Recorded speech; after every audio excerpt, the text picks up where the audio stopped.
माया का सपना हमें सपने देखने और जागने के बीच अंतर को समझने नहीं देता। महर्षि रमन कहते हैं, जागना लंबा है और सपने देखना छोटा है। इसके अलावा इनमें कोई अंतर नहीं है। इसे ऐसे समझिए, जैसे जब हम जागते हैं तो होने वाली चीजें वास्तविक लगती हैं, वैसे ही सपने देखते समय होने वाली चीजें भी वास्तविक लगती हैं।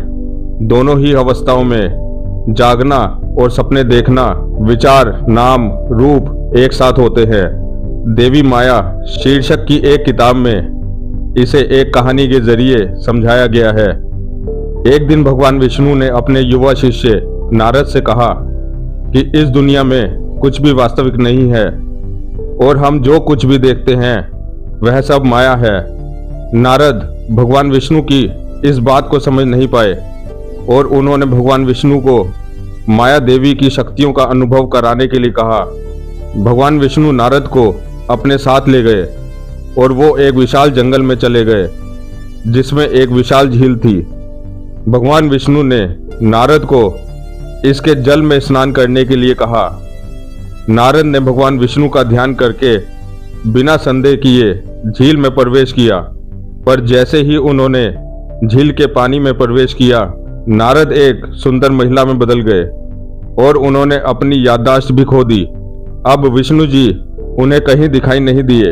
वह झील से बाहर आई और अपने चारों ओर प्रकृति की सुंदरता का आनंद लेने लगी। थलाध्वज नामक राजा तट से गुजर रहे थे कि वह इस दिव्य स्त्री की सुंदरता से आकर्षित हो गए और उससे शादी करने का अनुरोध किया। वह भी मान गई और उससे शादी कर ली। समय बीतता गया। एक बहुत ही खुशहाल शादी के 12 साल बाद उसे वीरा वर्मा नाम का एक बेटा हुआ और उसके बाद हर 2 साल बाद उनका बच्चा हुआ। 24 साल बीत गए और तब तक वह 12 बच्चों की मां थी। कुछ समय बीता और उसके सभी बच्चे वयस्क हो गए और सबकी शादी हो गई।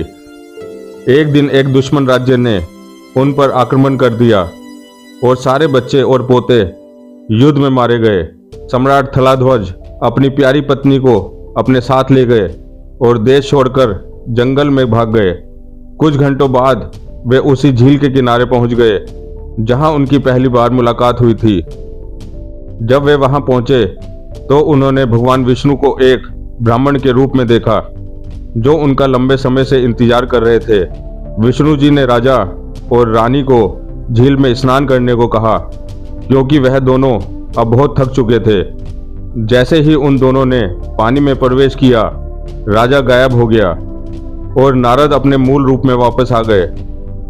तभी उन्हें एहसास हुआ कि वास्तव में उनके साथ क्या हुआ।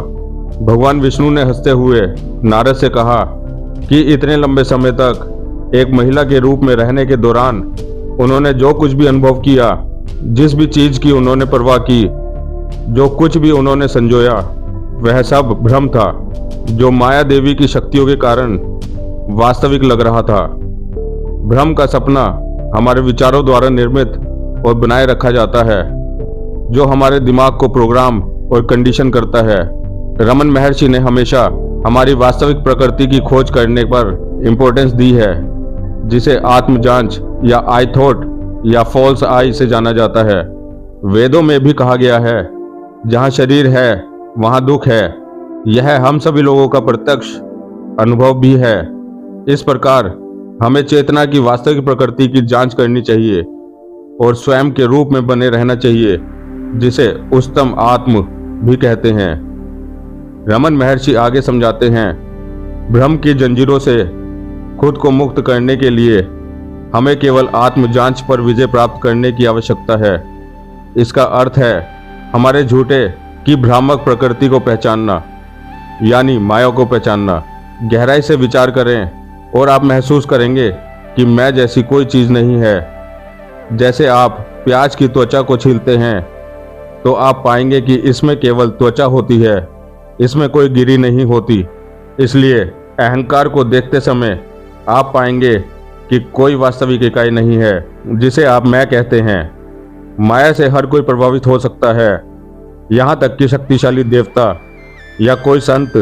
हर कोई हमें झूठे आत्म या अहंकार को पूरी तरह से समझने के लिए हमें पहले शब्दों की भ्रामक प्रकृति को समझना होगा। ज़्यादातर लोग इस बात को अनदेखा कर देते हैं कि शब्द केवल प्रतीक है और उनका अर्थ पूरी तरह से हम पर निर्भर करता है। इसे ऐसे समझिए, अगर आप 10 अलग अलग व्यक्तियों को एक कुत्ते की कल्पना करने के लिए कहते हैं तो हर एक इस जानवर की एक अलग मानसिक छवि बनाएगा। एक व्यक्ति सफ़ेद बुलडॉग की कल्पना कर सकता है, एक ग्रेडन की, जबकि कोई व्यक्ति उनके आकारों की या उनकी आकृतियों की कल्पना कर सकता है। असल में कुत्ता शब्द का एक भी अर्थ नहीं है और इसे सच्चाई से व्याख्या करने की कोई तरीका नहीं है। ऐसा सेम तब होता है जब हम लोग भावनाओं, जीवन और मृत्यु, सफलता और असफलता और भगवान जैसी अमूर्त शब्दों का उपयोग करते हैं। हालांकि इन शब्दों का कोई अर्थ नहीं होता और व्यक्ति अपने तरीके से इनकी व्याख्या करता है। रमन महर्षि समझाते हैं, शब्दों को केवल संकेतक के रूप में लिया जाना चाहिए, ना कि सत्य के रूप में, क्योंकि सत्य शब्दों से परे है। उन्होंने कहा, सत्य का अनुभव करने के लिए हमें पहले अपने मन को विचारों से मुक्त करना सीखना होगा और मानसिक मौन या आंतरिक शांति प्राप्त करनी होगी।